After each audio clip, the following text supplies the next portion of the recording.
السلام علیکم ورحمۃ اللہ وبرکاتہ۔ پیارے بچوں، آج ہم 10ویں جماعت کا سبق دسترخوان، اس سبق کے متعلق معلومات حاصل کریں گے اور اس سبق کے مشکل الفاظ کے معنی دیکھیں گے۔ دسترخوان، ایک زمانہ تھا کہ لوگ فرش پر دسترخوان بچھاتے، آلتی پالتی مار کر بیٹھتے اور ایک دوسرے کی آنکھوں میں آنکھیں ڈال کر کھانا کھاتے۔ پھر جو زمانہ بدلا تو ان کے نیچے کرسیاں اور سامنے میز بچھ گئی جس پر کھانا چن دیا جاتا۔ پہلے وہ سر جوڑ کر کھاتے تھے، اب سروں کے درمیان فاصلہ نمودار ہوا اور روبرو بیٹھا ہوا شخص مد مقابل نظر آنے لگا۔ مگر زمانہ کبھی ایک حالت میں قیام نہیں کرتا، چنانچہ اب کی بار جو اس نے کروٹ بدلی تو سب سے پہلے پلیٹ کو ہتھیلی پر سجا کر اور سر و قد کھڑے ہو کر طعام سے ہم کلام ہونے کی روایت قائم ہوئی۔ پھر ٹہل ٹہل کر اس پر طبع آزمائی ہونے لگی۔ انسان اور جنگل کی مخلوق میں جو ایک واضح فرق پیدا ہو گیا تھا کہ انسان ایک جگہ بیٹھ کر کھانا کھانے لگا تھا، جبکہ جنگلی مخلوق چراگاہوں میں چرتی پھرتی تھی اور پرندے دانے دنکے کی تلاش میں پورے کھیت کو تختہ مشق بناتے تھے۔ اب باقی نہ رہا اور مدتوں کے بچھڑے ہوئے سینہ چاکانے چمن ایک بار پھر اپنے عزیزوں سے آ ملے۔ اگر مجھ سے پوچھا جائے کہ کیا ہماری تہذیب کا گراف نیچے سے اوپر کی طرف گیا ہے تو میں کہوں گا کہ بے شک ایسا ہرگز نہیں ہوا ہے، کیونکہ ہم نے فرش پر چوکڑی مار کر بیٹھنے کی روایت ترک کر کے کھڑے ہو کر اور پھر چل کر کھانا کھانے کے وہ تیرے کو اپنا لیا ہے، جو چرنے اور دانا دن کا چگنے ہی کا ایک جدید روپ ہے۔ کسی بھی قوم کے اوپر جانے یا نیچے آنے کا منظر دیکھنا مقصود ہو تو یہ نہ دیکھیے کہ اس کے قبضے قدرت میں کتنے علاقے اور خزانے آئے یا چلے گئے، فقط یہ دیکھیے کہ اس نے طعام اور شرکائے طعام کے ساتھ کیا سلوک کیا۔ بچپن کی بات ہے، ہمارے گاؤں میں ہر سال کپڑا بیچنے والے پٹھانوں کی ایک ٹولی وارد ہوتی تھی۔ یہ لوگ سارا دن گاؤں گاؤں پھر کر کپڑا بیچنے کے بعد شام کو مسجد کے حجرے میں جمع ہوتے اور پھر وہ زمین پر کپڑا بچھا کر دائرے کے انداز میں بیٹھ جاتے۔ درمیان میں شوربے سے بھری ہوئی پرات بحر القائل کا منظر دکھاتی، جس میں گوشت کی بوٹیاں ننھے منھے جزیروں کی طرح ابھری ہوئی دکھائی دیتی۔ وہ ان بوٹیوں کو احتیاط سے نکال کر ایک جگہ ڈھیر کر دیتے اور شوربے میں روٹیوں کے ٹکڑے بھگو کر ان کا ملیدہ سب بنانے لگتے۔ جب ملیدہ تیار ہو جاتا تو شرکائے طعام پوری دیانت داری کے ساتھ آپس میں بوٹیاں تقسیم کرتے اور پھر اللہ کا پاک نام لے کر کھانے کا آغاز کر دیتے۔ وہ کھانا رک رک کر ٹھہر ٹھہر کر کھاتے، مگر بغیر رکے بے تکان بولتے۔ مجھے ان کے کھانا کھانے کا انداز بہت اچھا لگتا تھا۔ میں انہیں دیکھتا اور خوش ہوتا، وہ بھی مجھے دیکھ کر خوش ہوتے اور برادرانہ محبت میں لتھڑا ہوا ایک آدھ لقمہ میری طرف بھی بڑھا دیتے۔ ان میں سے جب ایک شخص لقمہ مرتب کر لیتا تو پہلے اپنے قریبی ساتھیوں کو پیش کرتا اور ادھر سے جزاک اللہ کے الفاظ وصول کرنے کے بعد اپنے منہ میں ڈالتا۔ محبت اور بھائی چارے کا ایک ایسا لازوال منظر آنکھوں کے سامنے ابھرتا کہ میں حیرت زدہ ہو کر انہیں بس دیکھتا ہی چلا جاتا۔ اور تب میں دسترخوان پر کھانا کھانے کے اس عمل کا اپنے گھر والوں کے طرز عمل سے موازنہ کرتا تو مجھے بڑی تکلیف ہوتی، کیونکہ ہمارے گھر میں صبح و شام ہانڈی تقسیم کرنے والی بڑی خالہ کے گرد اگر بچوں کا ایک ہجوم جمع ہو جاتا۔ مجھے یاد ہے جب بڑی خالہ کھانا تقسیم کر رہی ہوتی تو ہماری حریص آنکھیں ہانڈی میں ڈوئی کے گوتے لگانے اور پھر وہاں سے برآمد ہو کر ہمارے کسی سنگی ساتھی کی رکابی میں اترنے کے عمل کو ہمیشہ شک کی نظروں سے دیکھتی۔ اگر کسی رکابی میں نسبتاً بڑی بوٹی چلی جاتی تو بس قیامت ہی آ جاتی۔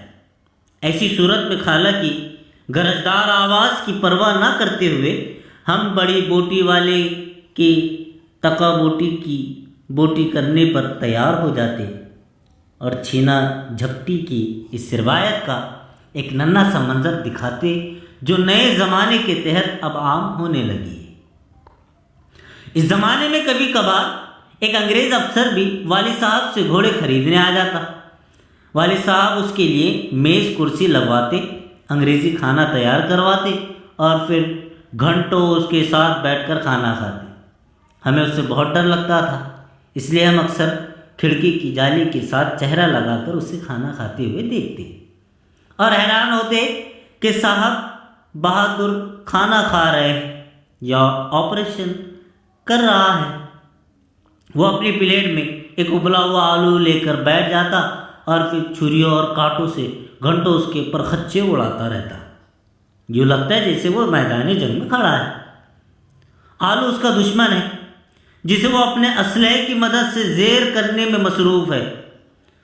وہ جو کھانے کے معاملے میں رواداری، مزاحمت اور لطف اندوزی کا رویہ ہوتا ہے، اس انگریز افسر میں مجھے قطعاً نظر نہ آیا۔ سچی بات تو یہ ہے کہ دسترخوان پر بیٹھ کر کھانا کھانے کی روایت ہمارا عزیز ترین ثقافتی ورثہ تھا۔ اب یہ روایت اول تو کہیں نظر ہی نہیں آتی، اور کہیں نظر آ جائے تو ہمارے شرمندگی کی فی الفور خود میں سمٹ جاتی ہے۔ حالانکہ اس میں شرمندہ ہونے کی قطعاً کوئی بات نہیں، بلکہ میں کہوں گا کہ دسترخوان پر بیٹھنا ایک تہذیبی اقدام ہے، جبکہ کھڑے ہو کر کھانا ایک نیم وحشی عمل ہے۔ مثلاً یہی دیکھیے کہ جب آپ دسترخوان پر بیٹھتے ہیں تو دائیں بائیں یا سامنے بیٹھے ہوئے شخص سے آپ کے برادرانہ مراسم فی الفور استوار ہو جاتے ہیں۔ آپ محسوس کرتے ہیں جیسے چند ساعتوں کے لیے آپ دونوں ایک دوسروں کی خوشیوں، غموں اور بوٹیوں میں شریک ہو گئے۔ چنانچہ جب آپ کے سامنے بیٹھا ہوا آپ کا کرم فرما، دریا دلی اور مروت کا مظاہرہ کرتے ہوئے اپنی پلیٹ کا شامی کباب آپ کی رکابی میں رکھ دیتا ہے تو جواب غزل کے طور پر آپ بھی اپنی پلیٹ سے مرغ کی ٹانگ نکال کر اسے پیش کر دیتے۔ اس کے بعد کھانا کھانے کے دوران لین دین کی وہ خوشگوار فضا از خود قائم ہو جاتی ہے جو ہماری ہزاروں برس کی تہذیب کا مظہر ہے۔ ایک لہجہ کے لیے بھی یہ خطرہ محسوس نہیں ہوتا کہ سامنے بیٹھا ہوا شخص آپ کا مد مقابل ہے، اور اگر آپ کی ذرا بھی آنکھ جھپکی تو وہ آپ کی پلیٹ پر ہاتھ صاف کر جائے گا۔ دسترخوان کی یہ خوبی ہے کہ اس پر بیٹھتے ہی اعتماد کی فضا بحال ہو جاتی ہے اور آپ کو اپنا شریک طعام حد درجہ شریف دکھائی دینے لگتا ہے۔ دوسری طرف کسی بھی بوفے ضیافت کا تصور کیجیے تو آپ کو نفسا نفسی اور چھینا جھپٹی کی فضا کا احساس ہوگا، اور ڈارون کا جہد البقاء کا نظریہ یہ بالکل سچا اور برحق نظر آئے گا۔ دسترخوان کی ایک اور خوبی اس کی خود کفالت ہے۔ جب آپ دسترخوان پر بیٹھتے ہیں تو اس یقین کے ساتھ کہ آپ کی جملہ ضروریات کو بے طلب پورا کر دیا گیا ہے، چنانچہ آپ دیکھتے ہیں کہ سامنے دسترخوان پر ضرورت کی ہر چیز موجود ہے، حتیٰ کہ اچار، چٹنی اور پانی کے علاوہ خلال تک مہیا کر دیے گئے۔ دسترخوان پر بیٹھنے کے بعد اگر آپ کسی کو مدد کے لیے بلانے پر مجبور ہو تو اس کا مطلب یہ ہے کہ یا تو میزبان نے حق میزبانی ادا نہیں کیا یا مہمان نے اپنے منصب کو نہیں پہچانا۔ دسترخوان کی خوبی یہ ہے کہ وہ زمین کے سینے سے چمٹا رہتا ہے تاکہ وہ براہ راست زمین سے اس کی پر اسرار قوت کشید کر سکے۔ جب آپ دسترخوان پر بیٹھ کر کھانا کھاتے ہیں تو اس کی غذائیت 1000 گنا بڑھ جاتی ہے، جبکہ میز کرسی پر یا چل پھر کر کھانا کھائے تو صاف محسوس ہوتا ہے کہ اس کھانے میں وہ برقی رو موجود نہیں جو زمین کی شریانوں سے دسترخوان کی کوسوں اور پھر وہاں سے انسان کی رگوں میں بغیر کسی رکاوٹ کے پہنچتی ہے۔ دسترخوان آپ کو زمین کے لمس ہی سے آشنا نہیں کرتا بلکہ انگلیوں کے لمس سے بھی متعارف کرواتا ہے۔ چھری کانٹے یا چمچے سے کھانا کھانے میں وہ لطف کہا جو ہاتھ سے کھانے میں ہے۔ اس میں دوہرا لطف ہے، ایک تو اس چیز کا لطف جو کھائی جا رہی ہے، دوسرے انگلیوں کا لمس۔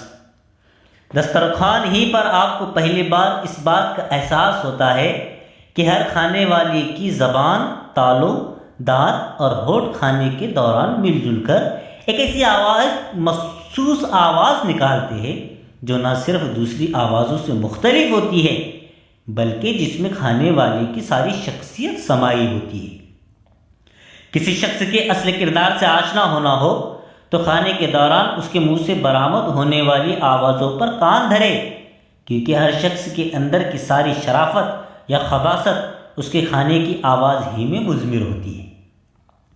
سچی بات تو یہ ہے کہ دسترخوان پر پورے دل جمعی سے بیٹھ کر کھانا کھانے اور بوفے ضیافت میں انتہائی سراسیمگی کے عالم میں کھانا زہر مار کرنے میں وہی فرق ہے جو محبت اور ہوس میں، خوشبو اور بدبو میں، صبح کی چہل قدمی اور 100 گز کی دوڑ میں ہے۔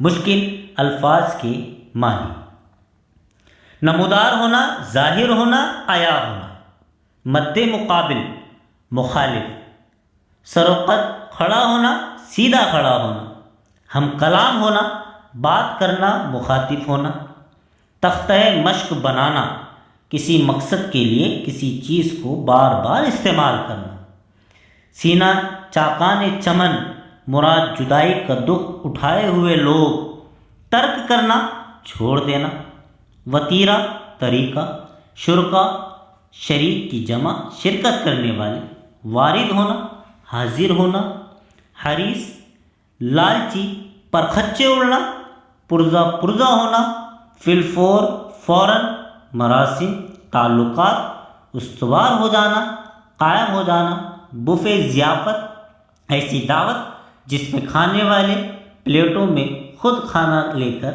اکثر کھڑے کھڑے کھاتے ہیں۔